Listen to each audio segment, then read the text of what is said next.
الحمدللہ رب العالمین والصلاة والسلام علی سید الانبیاء والمرسلین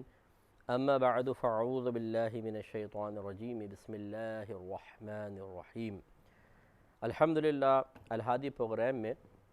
اچھی صحبت کی برکت اور بری صحبت کی مذمت اور بے برکتی کا تذکرہ ہو رہا تھا۔ پچھلے پروگرام کے لاسٹ میں بہنوں سے خطاب کرتے ہوئے میں نے عرض کیا تھا کہ خواتین کو خصوصاً شوہروں سے متعلق کافی احتیاط کرنی چاہیے، اور میں نے عرض کیا تھا کہ ہمیں نیک بننے کی، علم سیکھنے کی، اچھی صحبت فراہم کرنے کی ابتدا تو کرنی چاہیے۔ نیت کریں، تھوڑا بہت عمل، اگر کوئی بے عملی میں بہت زیادہ مبتلا ہے تو کم از کم تھوڑا اچھا عمل کی ابتدا کرے اور ارادہ کر لے کہ انشاءاللہ آہستہ آہستہ اس پہ ترقی پیدا کر کے ہم مکمل طور پہ نیک بننے کی کوشش کریں گے۔ پھر اگر درمیان میں زندگی نے وفا نہ کی، اللہ تبارک و تعالیٰ کی طرف سے بلاوا آ گیا، تو مزاج شرع یہی دیکھا ہے، اللہ تعالیٰ کی جاری عادت کریمہ یہی ملاحظہ کی ہے کہ اللہ تعالیٰ اپنے بندے کو بخش دیتا ہے اس کی اچھی نیتوں کی وجہ سے، اس کے عمل کے ابتدا کر دینے کی وجہ سے، جیسے کہ حدیث آپ کو میں نے عرض کی تھی۔ تو اب آخر میں نے عرض کیا تھا کہ بہنوں کو چاہیے کہ وہ نیک بنیں اور خصوصاً اپنی خطاؤں پر توجہ کریں کہ ہمیں بڑی بڑی خطائیں کیا ہیں، انہیں ختم کریں۔ جیسے مثال کے طور پہ میں نے عرض کیا شوہروں کی نافرمانی، کہ رحمت کونین صلی اللہ علیہ وسلم نے اکثر عورتوں کو جہنم میں دیکھا، اور جب عورتوں نے اس کی وجہ معلوم کی تو سرکار نے یہ بیان فرمایا کہ شوہر کی ناشکری ہوتی ہیں۔ شوہر جو ہے وہ اللہ تعالیٰ کی ایک بہت بڑی نعمت ہوتا ہے۔ یہی وجہ ہے کہ جب یہ نعمت چھن جاتی ہے، یعنی شوہر فوت ہو جاتا ہے، تو عورت کو 4 ماہ 10 دن تک سوگ منانے کا حکم ہے۔ سوگ کا مطلب ہوتا ہے افسوس کا اظہار کرنا، اور افسوس اسی پر کیا جاتا ہے کہ جب کوئی نعمت چھن جاتی ہے۔ اس کا مطلب ہے کہ شوہر نگاہ رب العزت میں اتنی بڑی نعمت ہے کہ عورت کو 4 ماہ 10 دن تک حکم فرمایا ہے کہ وہ اس پر اظہار غم کرتی رہے۔ 4 ماہ 10 دن تک کوئی زینت اختیار نہ کرے، زینت کو ترک کرے، افسوس کرتی رہے کہ میرا شوہر مجھ سے چھن گیا ہے۔ یہ بہت بڑی نعمت ہوتی ہے۔ اب یہ خواتین کی اکثر ایسی عادت ہوتی ہے، اور یہ اکثر ماؤں کی طرف سے بچیوں کے اندر چیز منتقل ہوتی ہے کہ ماں کو جب بچیاں دیکھتی ہیں کہ وہ ہمارے والد صاحب کی کوئی عزت نہیں کر رہی ہیں، اور والد صاحب جتنی ان کے حتی المقدور محنت کر کے جو لا رہے ہیں اسے کم ہی تصور کر رہی ہیں، تانے دے رہی ہیں سامنے بھی، اور شوہر باہر نکل گیا تو بچوں کے سامنے بڑ بڑ بڑ بڑ بڑ بڑ کر رہی ہیں، تو یہی چیزیں پھر بچیوں کے اندر بھی منتقل ہوتی ہے، اور یہ بہت بڑی ایک یاد رکھیں مصیبت ہے، وبال ہے خواتین کے لیے کہ یہ نیکیاں برباد کر دیتا ہے یہ عمل، کہ شوہر کی ناشکری۔ جیسے کہ نبی کریم صلی اللہ علیہ وسلم نے عورتوں کو یہی بیان فرمایا، اور جو آخری جملہ تھا حدیث کا، یہ بخاری کی روایت ہے جو میں نے آپ کو سنائی تھی، کہ سرکار نے ارشاد فرمایا کہ بعض اوقات ایک مرد عورت کے ساتھ طویل عرصے تک اچھا معاملہ کرتا رہتا ہے، یعنی بیوی کے ساتھ، لیکن جب وہ اس سے کوئی ایک بات ایسی دیکھتی ہے جو ناپسندیدہ ہوتی ہے تو کہتی ہے کہ میں نے تم میں کوئی بھلائی دیکھی ہی نہیں ہے، اور بعض روایات میں یوں ہے کہ تم نے میرے ساتھ کیا ہی کیا ہے، یعنی کوئی میں نے تم سے فائدہ حاصل نہیں کیا۔ تو یوں تمام احسانات کو ایک دم فراموش کر کے ایک ٹکا سا جواب جس کو کہتے ہیں وہ شوہر کو دے دینا، اور ایک دم طعنہ زنی کرنا، یہ حرام ہے اور گناہ کبیرہ ہے، اور جہنم میں لے جانے کا سبب ہے۔ تو ایک تو بہنیں یہ ذرا توجہ کریں، یہ نہ سوچئے گا کہ یہ ہمیں ہی سمجھا رہے ہیں اور شوہروں کو نہیں سمجھا رہے، شوہر بھی تو ایسا کرتے ہیں ویسا کرتے ہیں، اس کا انکار نہیں ہے۔ میں اس طرف پہلے بھی کئی دفعہ بیان کیا ہے، پھر اس طرف بھی آؤں گا انشاءاللہ، لیکن ابھی جو میں بہنوں سے ذرا کلام کرنا چاہ رہا ہوں، کیونکہ اکثر جو ہم کلام کرتے ہیں وہ مردوں سے زیادہ متعلق ہوتا ہے، تو یہ خاص طور پہ میں چاہتا ہوں کہ کچھ بہنوں کے ساتھ بھی گفتگو ہو، بہنوں کے لیے بھی گفتگو ہو۔ تو اس لیے ایک تو یہ بہت بڑی خرابی ہے خواتین میں کہ شوہر کی ناشکری۔ دوسری بات یہ، یعنی اس کے احسانات کو نہ ماننا۔ دوسرا پھر بدتمیزیاں کرنا، دو بدو جواب دینا شوہر کو، یہ حرام ہے، یاد رکھیں۔ اور یہ ہونا یہی چاہیے کہ یہ نہیں ہے کہ شوہر کو بھی شوہر بھی یہ سوچے کہ بیوی جو ہے وہ محکومہ ہے اور ایک جانور کی طرح ہے، اس کو میری بس آنکھیں بند کر کے اطاعت کرنی چاہیے، نہیں، وہ بھی ایک انسان ہے،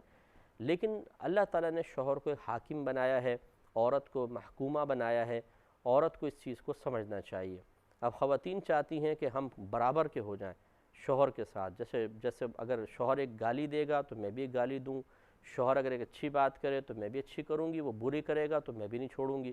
یہ نہیں ہونا چاہیے۔ خواتین کو، بہنوں کو ہمارے خاص طور پہ اپنا، چونکہ بچیوں کے لیے بھی ایک رول ماڈل بننا ہے، اس لیے بہنوں کو چاہیے وہ خاموش ہو جائیں۔ جب شوہر مثلا غصے میں خاموش ہو جائے، کوئی بات نہیں، آپ کو ثواب ملے گا،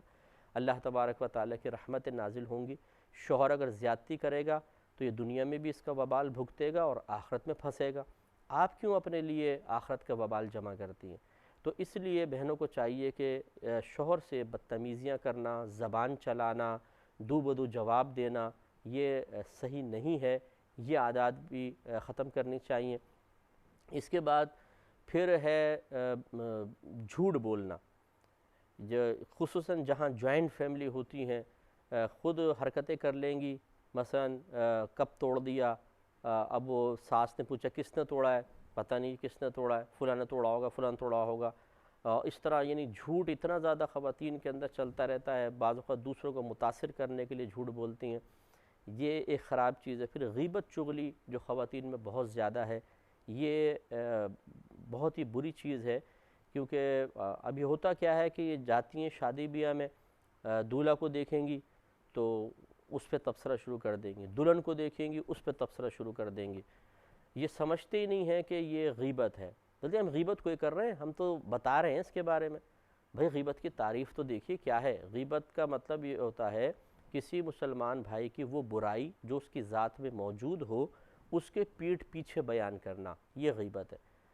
تو اب یہ جو تبصرہ آپ کر رہی ہیں کہ دلہن کی آنکھیں تو دیکھو کتنی چھوٹی چھوٹی سی ہیں، ناک کیسی موٹی ہے، ہونٹ دیکھ ذرا اس کے، کان دیکھ کتنے بڑے بڑے ہیں، رنگ دیکھو ذرا، دانے نکلے ہوئے چہرے کے اوپر، فلاں چیز، اتنی سارے تبصرے اتنے، پھر دولہا کے اوپر پتہ نہیں کیا دیکھ کر دے دیا، دیکھو رنگ تو دیکھ اس کا، قد دیکھ کتنا چھوٹا سا ہے، یوں یہ سب غیبتوں میں شامل ہے۔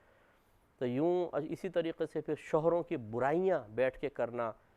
کسی کے سامنے ہمدردی حاصل کرنے کے لیے روتی جا رہی ہیں، میرا شوہر بڑی زیادتی کرتا ہے میرے ساتھ، یوں کرتا ہے، مارتا ہے، پیٹتا ہے، خرچہ نہیں دیتا، یہ مارا اس نے، یوں کیا، یوں کیا، پوری زندگی کی کہانی سنا دیتی ہیں۔ بعض اوقات نئے جو ملنے والے ہوتے ہیں، جیسے محلے میں کوئی نئی عورت آ گئی تو اسے پوری کہانی سنا رہی ہیں، یہ نہیں سوچتی کہ اگر شوہر نے زیادتی کی ہے تو یہ جو آپ ابھی بیٹھ کے زیادتی کر رہی ہیں کہ اپنا گھر کا راز کسی کو بتانا، یہ غلط چیز ہے۔ تو خلاصہ کلام یہ ہے کہ یہ جو بڑی بڑی چیزیں، اس کو سمجھنا چاہیے بہنوں کو، اس کو چھوڑنے کی کوشش کرنی چاہیے، اپنے بچوں کے لیے اچھا رول ماڈل بننے کے لیے ایک اچھا گھر میں ماحول بنانا چاہیے۔ اس کے جب آپ ابتدا کریں گے تو انشاءاللہ عز و جل اللہ تعالیٰ بڑی برکات سے نوازے گا۔ دیکھیے آپ سورہ کہف اٹھا کے پڑھیں، میں نے اس کا واقعہ بیان کیا ہے یہاں پہ، اولیاء کرام کی جب میں کرامات، ولایت وغیرہ کے بارے میں درس کر رہا تھا تو اس پہ بڑا تفصیلی کلام کیا ہے۔ تو اصحاب کہف جو تھے، جو مطلب ایک کافر بادشاہ سے بچ کر وہ نوجوان ایک غار میں داخل ہو گئے تھے، ان کے ساتھ ایک کتا بھی تھا۔ تو اچھوں کی صحبت کی میں برکت آپ کو گزارش کر رہا ہوں کہ دیکھیے کہ وہ اس کا ذکر سورہ کہف میں ہے۔ اللہ تبارک و تعالی نے ان کے کتے کا ذکر فرمایا ہے کہ یہ اندر ہیں اور کتا باہر اپنے پاؤں پھیلا کر بیٹھا ہوا ہے، اور وہ کتا بھی ان کے ساتھ سویا۔ تو اچھوں کی صحبت میں رہنے کی وجہ سے ایک ایسا جانور جس کو ہم حقیر تصور کرتے ہیں، جس کو ہم دھتکارتے ہیں، جس کو گھر میں رکھنا پسند نہیں کرتے ہیں اور منع بھی ہے، اللہ تبارک و تعالی نے اسے قرآن عظیم میں ذکر فرمایا، اور یہ قیامت تک ذکر کیا جاتا رہے گا۔ اور ایک روایت میں ہے کہ یہ کتا داخل جنت ہوگا،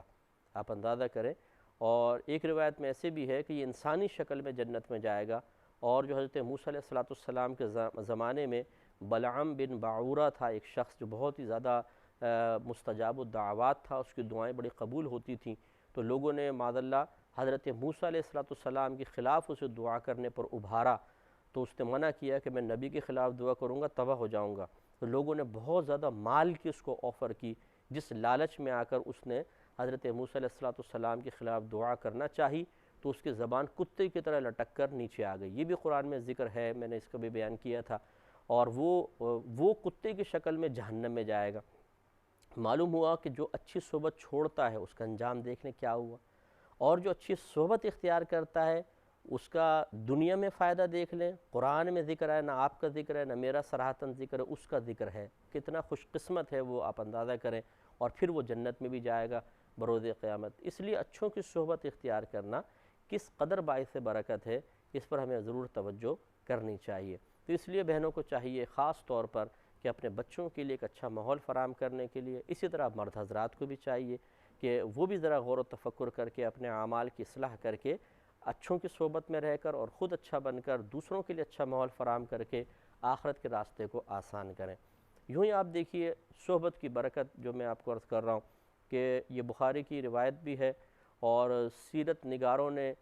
جو سرکار صلی اللہ علیہ وسلم کی سیرت کی کتابیں مرتب کی ہیں ان میں تقریباً سب نے یہ واقعہ ڈالا ہے۔ تو مدارج النبوت میں بھی بڑی تفصیل کے ساتھ ہے کہ رحمت کونین صلی اللہ علیہ وسلم منبر بننے سے پہلے، جب بنا نہیں تھا تو ایک کھجور کا تنا تھا سوکھا ہوا، اس سے ٹیک لگا کر خطبہ دیا کرتے تھے۔ پھر جب منبر بن گیا تو رحمت کونین صلی اللہ علیہ وسلم اس کی جانب بڑھے، تو صحابہ یہ کہتے ہیں کہ وہ ستون رونے لگا اور ہم نے اس کی آواز کو اپنے کانوں سے سنا۔ وہ اس طرح رو رہا تھا جیسے اونٹنی سے اس کے بچے کو جدا کر دیا جائے تو وہ اس کے غم میں روتی ہے، حتیٰ کہ رحمت کونین صلی اللہ علیہ وسلم نے اس کے پاس جا کے اس کو سینے سے لگایا تو پھر وہ خاموش ہوا۔ اور پھر کہتے ہیں کہ سرکار صلی اللہ علیہ وسلم نے ہم سے ارشاد فرمایا کہ اگر میں اس کو خاموش نہ کرواتا تو یہ قیامت تک اسی طرح روتا رہتا۔ اور پھر سرکار نے ارشاد فرمایا کہ میں نے اس سے یہ کہا اگر تم چاہو تو تمہیں دنیا میں زمین پہ لگایا جائے، تم سے پھل نکلیں گے اور لوگ تمہارے پھل کھائیں گے، اور اگر چاہو تو میں تمہیں جنت میں لگا دوں اور وہاں محبوبان خدا تمہارے پھل کھائیں۔ تو اس نے مجھے جواب دیا کہ یا رسول اللہ صلی اللہ علیہ وسلم میں چاہتا ہوں کہ جنت میں مجھے لگا دیا جائے۔ تو پھر منبر کے سامنے زمین کھود کر اس تنے کو وہاں دفنا دیا گیا تھا۔ اس سے دیکھیں معلوم ہوا یہ سچا واقعہ، صحیح واقعہ کتب میں درج ہے کہ اور حضرت حسن بصری رحمۃ اللہ علیہ اس پہ تبصرہ کرتے ہوئے بیان بھی فرمایا کرتے تھے کہ اے لوگوں ذرا غور کرو، ایک ستون، ایک کھجور کا بے جان تنا ہمارے نبی کریم صلی اللہ علیہ وسلم کے فراق میں رو کر جنت پالے، تو پھر ہمیں تو بدرجہ اولا مطلب رونا چاہیے اور سرکار کے غم کو اختیار کرنا چاہیے، آپ کی محبت اور پیار کو، کہ یہ بھی انسان کو جنت تک پہنچا سکتی ہے۔ تو اب آپ یہ دیکھیے کہ اس ستون نے، حالانکہ وہ قدرت و اختیار کے ساتھ تو کوئی سرکار کی صحبت اختیار نہیں کی تھی نا، ہمارے آقا صلی اللہ علیہ وسلم نے اس کو شرف بخشا تھا، لیکن صحبت کی برکت اور فائدہ دیکھیں کہ وہ مس ہوا سرکار کے جسم کے ساتھ، اور ہمارے آقا صلی اللہ علیہ وسلم نے پھر اللہ تعالیٰ کے عطا سے، اللہ کے کرم سے اس کے لیے جنت کی بشارت عطا فرما دی۔ تو ایک ستون تو سرکار کی صحبت اختیار کر کے، ایک نبی کی صحبت اختیار کر کے جنت پا جائے تو پھر ہمیں فائدہ کیوں نہیں حاصل ہوگا۔ اس لیے میں گزارش کرتا ہوں کہ ہمیں اپنی صحبتوں پر بھی نگاہ رکھنی چاہیے کہ کس کس کے ساتھ ہم اٹھ رہے ہیں، کس کے ساتھ بیٹھ رہے ہیں۔ کم از کم میں ایک آخر میں اور یہ مشورہ دیتا ہوں کہ آپ کے پاس اپنے موبائل میں دیکھیے کانٹیکٹ بہت سارے ہوتے ہیں، نمبرز ہوتے ہیں، آپ کے ای میل مطلب آپ کے پاس آئی ڈیز بہت ساری ہوں گی، اس طرح فیس بک پہ آپ کے فرینڈز بہت سارے ہوں گے، لیکن ان میں سے اکثر ایسے ہی ہوتے ہیں جو گناہگار قسم کے ہوتے ہیں، نیک نہیں ہوتے ہیں۔ تو کم از کم اپنی جان پہچان میں، اپنے دوستوں میں، جان پہچان والوں میں اور دوستوں میں کچھ نیک لوگوں کا بھی اضافہ کر لیں، چاہے ایک ہی صحیح، اس سے بھی کبھی کبھی آپ بات کریں، اور وہ بہتر یہ ہوگا کہ وہ اگر عالم دین ہوں، وہ اچھے صاحب علم ہوں تو بہت اچھی بات ہے، کم از کم، ورنہ چلو بعمل بھی ہو، نماز پڑھتا ہے کوئی اور گناہوں سے بچتا ہے، بہت بڑی بات ہے، کوئی ایک آدھ تو ایسا آدمی ہمیں رکھنا چاہیے، یاد رکھیں کہ اس کی صحبت بھی ہمیں فائدہ دے گی، بروز قیامت بھی اللہ تعالیٰ اس کا فائدہ ہمیں پہنچائے گا اور دنیا میں بھی برکت حاصل ہوتی ہے۔ جیسے ایک حدیث میں ہے، رحمت کونین صلی اللہ علیہ وسلم ارشاد فرماتے ہیں کہ بروز قیامت جہنمیوں کی ایک لائن لگی ہوگی، تو ان کے سامنے سے ایک جنتی کا گزر ہوگا، تو اس جہنمیوں کی لائن سے ایک شخص آگے بڑھے گا اور کہے گا اس جنتی شخص سے کہ شخص تو مجھے پہچانتا ہے میں کون ہوں؟ وہ کہے گا مجھے تو نہیں معلوم۔ تو وہ کہے گا کہ یاد کر کہ میں نے تجھے زندگی میں ایک مرتبہ پانی پلایا تھا۔ تو یہ نیک آدمی کہے گا کہ اچھا اب تم کیا چاہتے ہو؟ تو وہ گناہگار کہے گا کہ میں چاہتا ہوں کہ تم اللہ تعالیٰ کی بارگاہ میں میری سفارش کر دو۔ تو وہ نیک آدمی اس کا ہاتھ پکڑ کے اللہ کی بارگاہ میں لے کے جائے گا جیسے اللہ تعالیٰ چاہے گا،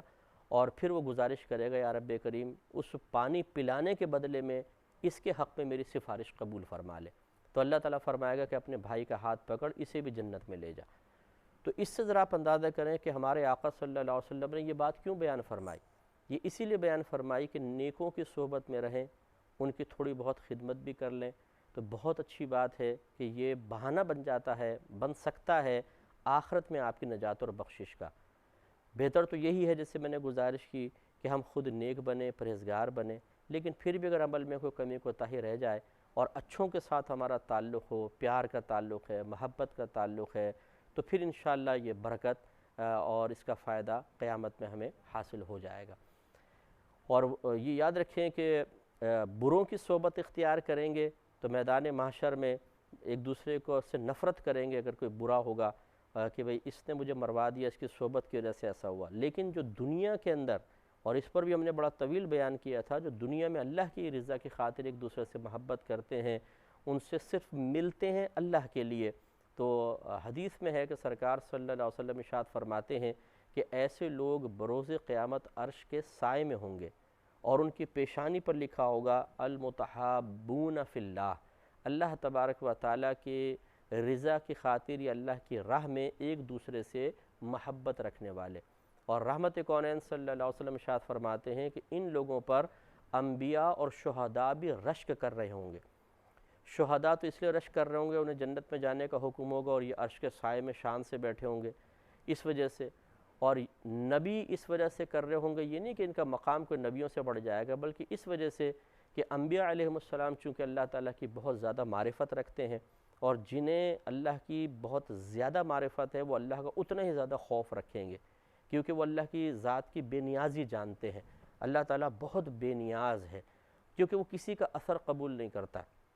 جیسے ہم ہوتے ہیں، کوئی ہمارا قریبی دوست ہے، بیوی ہیں، بچے ہیں، ماں باپ ہیں، ان کے اثرات ہم قبول کرتے ہیں، فیلنگز ہیں، کچھ حساسیت ہے، احساس ہے، اور ہم ان کی قرب کی وجہ سے اور ان سے تعلق کی وجہ سے بہت سارے جذباتی فیصلے کرتے ہیں، یس کو نو، نو کو یس کر لیتے ہیں۔ اللہ تعالیٰ سب سے پاک و صاف ہے، تو اس لیے نبی جو ہوں گے وہ خوف میں ہوں گے، تو ان کی خوشی دیکھ کر اس وجہ سے وہ رشک کریں گے، نہ یہ کہ ان کے مقام مرتبہ کو نبیوں سے زیادہ ہوگا۔ تو اللہ تعالیٰ سے دعا ہے کہ رب کریم مجھے بھی اور آپ کو بھی نیک بننے اور دوسروں کو نیک صحبت فراہم کرنے اور نیک صحبت اختیار کرنے کی توفیق عطا فرمائے، آمین۔ وآخر دعوانا ان الحمدللہ۔